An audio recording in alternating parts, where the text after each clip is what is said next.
Rory Gordon, co-owner of the Gentlemen's Club, Billy Dean's Showtime Cafe out here in Long Island. And I've always wanted to know, do women own strip clubs, gentlemen clubs, cabarets? Oh, yes, we do, but there's very few. I only know of maybe one or two others in the United States. How long have you owned the Showtime Cafe? I am going into my 16th year. Tell me this, not a lot of other women across the country own cabarets or gentlemen's clubs, Not that I'm aware of. I don't know, to tell you the truth. I've heard through the grapevine that there's one or two others, but I've never met anybody personally. That's amazing. You're like this, I mean, you're this female pioneer. So tell me this, why do you think that is? Why do you think, and that was my thought, is why don't more women own gentlemen's clubs? Well, they probably don't have the financial resources. It's an expensive proposition to get into, and they don't have the knowledge. Sometimes a dancer has taken a stab at it but hasn't made it. So you really have to not only know the front end, you have to know the back end to be successful in this business. Tell me what your experience has been like as a co-owner of a gentleman's club for the past 16 years. It's been wonderful. I wouldn't trade it for the world. I've had a lot of challenges, but the most important thing is I'm still here. And it's endurance, it's creativity.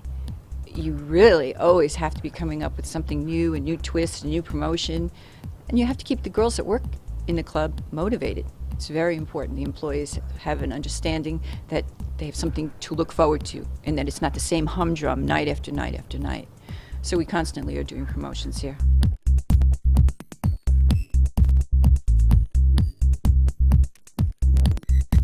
What's the future of the gentleman club business, do you think? It'll always be here. Regulations get tougher and tougher, and I'm not sure why, other than maybe just people don't understand. I really believe people do not have an understanding at all of what we do. And I always invite people, please come to my club. Please come see what I do. And then make your opinion. Yeah. And until you've been here, I swear, I go to certain places and nightclubs, and the way the girls act, these 21-year-old kids out in public, is far worse. I would never put up with that behavior in this club. Like the guests that come here, they have to be well behaved. Yeah. There's no question. And they run wild in a nightclub. But yet, that's okay. That's okay. The girls are swap and spit and making out and they take their clothes off in a nightclub.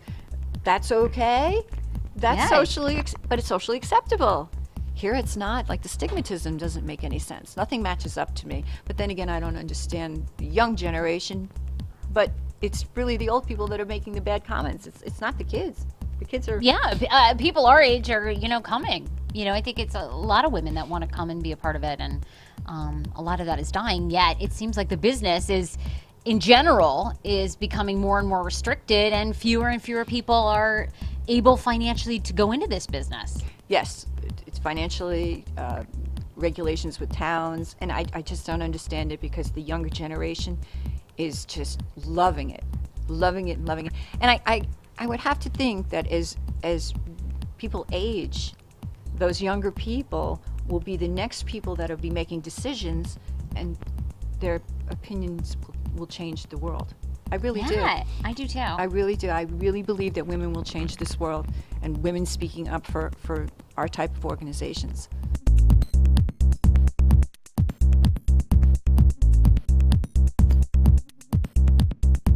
There is such a conception of the gentleman's club and strip club business as being seedy, as being, just people that are kind of, for lack of a better word, a lot of people think it's just sort of scum of the earth, running clubs that work there. So over the years, have you been treated that way? No, personally, but I hear it all the time. Yeah. And it's sad, because that's a bad club owner. That one bad club owner can make it bad for all of us. We have a great club here, and I strive to give a great working environment. We have 40 security cameras here. Nothing gets by us. And it's like any other industry. If you treat it right, it's going to be good to you, and you're going to put on a good product. But if you're not a good operator, then it's not going to be good, and you're going to get a bad name. So what about the women that work for you? Because a lot of times people think they're damaged. Only damaged women get into this business. So is that true? That is not true. I have girls that have worked for me that have bought homes, cars, got apartments, put themselves through college. They've done wonderful things. Again, it's any business. There's one bad apple doesn't make the rest of the industry bad. It's a terrible perception. But I always invite people to come here and see what it's all about. If you know what it's about, then you're going to have a different opinion of it. But don't judge if you've never been here. That's just so totally wrong. Because the women that work for you, would you say they're actually having a good time? They enjoy what they do? They like coming to work? Yes, I really believe that they do.